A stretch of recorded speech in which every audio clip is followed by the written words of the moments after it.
Hello everyone. So in today's video of chapter States of Matter, I am going to talk about Charles' law, Avogadro's law, and ideal gas equation. Now, Charles' law. Jacques Charles determined the relationship between the temperature and volume of a gas at constant temperature. At constant pressure. At constant pressure, the volume of a fixed mass of a gas is directly proportional to its absolute temperature. Now we are going to understand how he deduced that.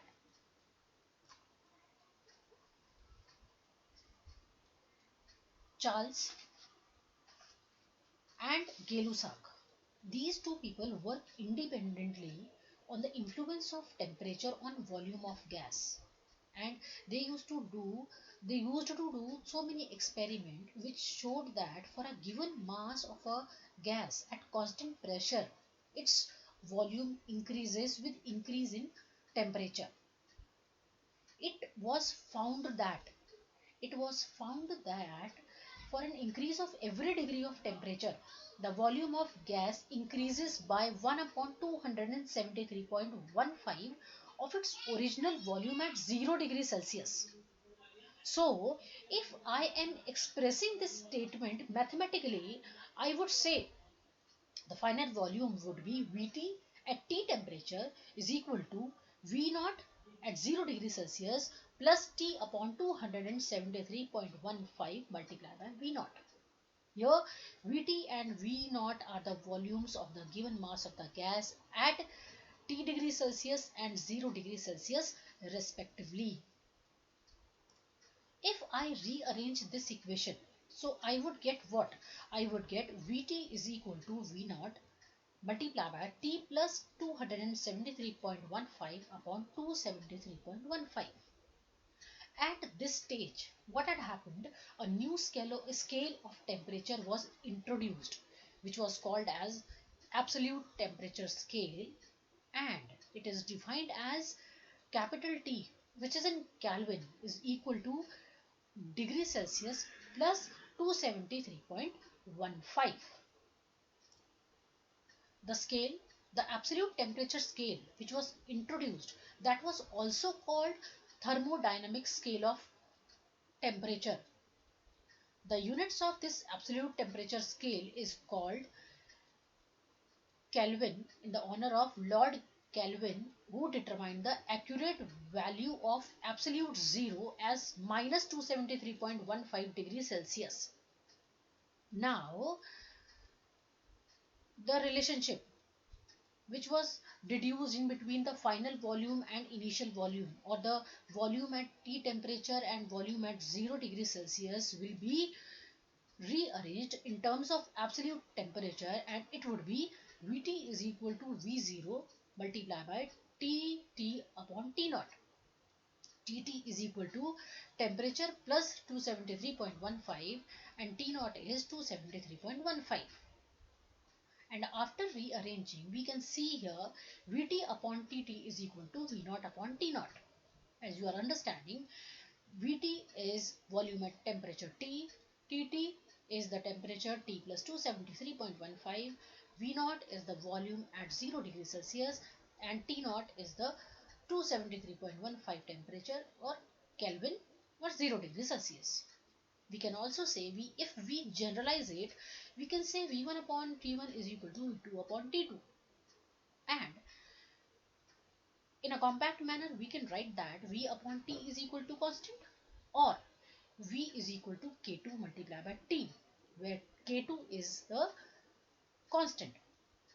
So mathematically, this is the mathematical expression of Charles' law, and it states that at constant pressure, the volume of a fixed mass of a gas is directly proportional to its temperature in Kelvin. This is what the Charles' law.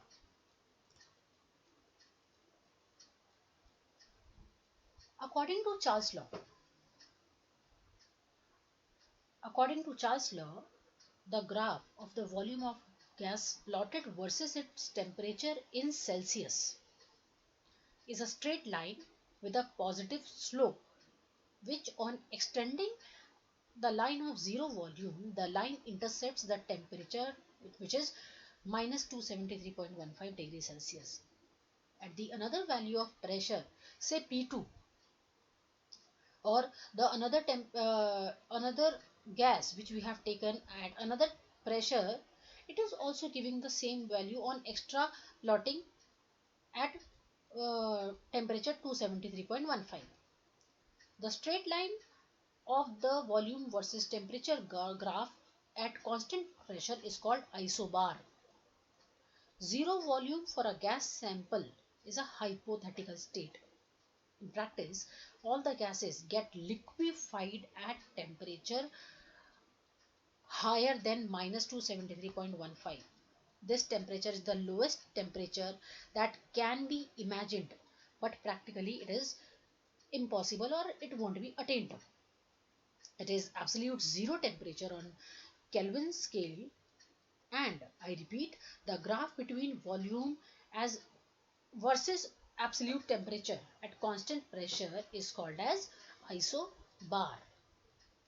However, Charles Law explained that the constant pressure at constant pressure gas expand on heating and contract on cooling. Thus, hot air is less denser or low density. They have low density than the cold air.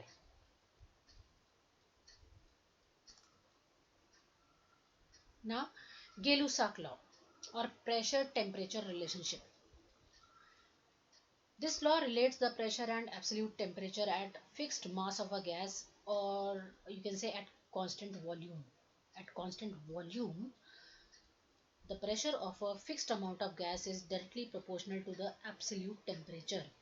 Mathematically, we can say that P is directly proportional to T, and after removing proportional sign, we put here constant K3, and we can say P upon T is equal to K3.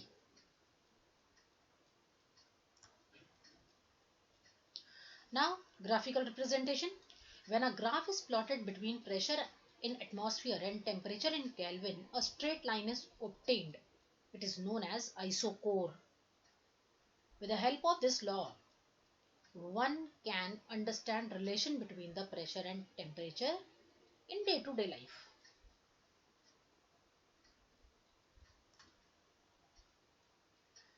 Now, Avogadro law or volume amount relationship.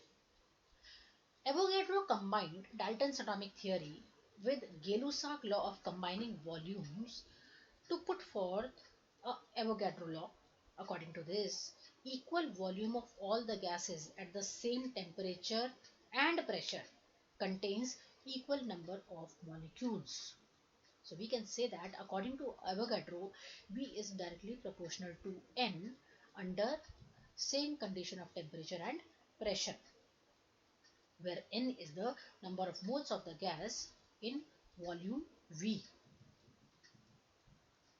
We can say that V is equal to K4 multiplied by N, and I can say the number of molecules in 1 mole of a gas has been determined to be 6.022 multiplied by 10 raised to 23, which is called as Avogadro constant. STP or standard temperature pressure. Standard temperature and pressure means at 0 degrees Celsius or 273.15 Kelvin temperature and 1 bar or 105 Pascal pressure. These values approximately freezing temperature of water and approximate pressure at sea level. And at STP, the molar volume of ideal gas would be 22.71098 liter per mole. I can also say that at STP, the total number of particles in 1 mole would be 6.022 multiplied by 10 raised to 23. It may be of oxygen, it may be of fluorine if I am taking off its 1 mole, and its volume would be 22.414 liter per mole. And this volume is called as molar volume. Nowadays we are saying the value is changed and it is 22.71098 liter per mole. And at the last, I want to tell you children, if I want to calculate the relationship between the molar mass and density, after taking formula N equals to mass upon molar mass and calculating the relationship between the molar mass and density, I would say density is directly proportional to molar mass.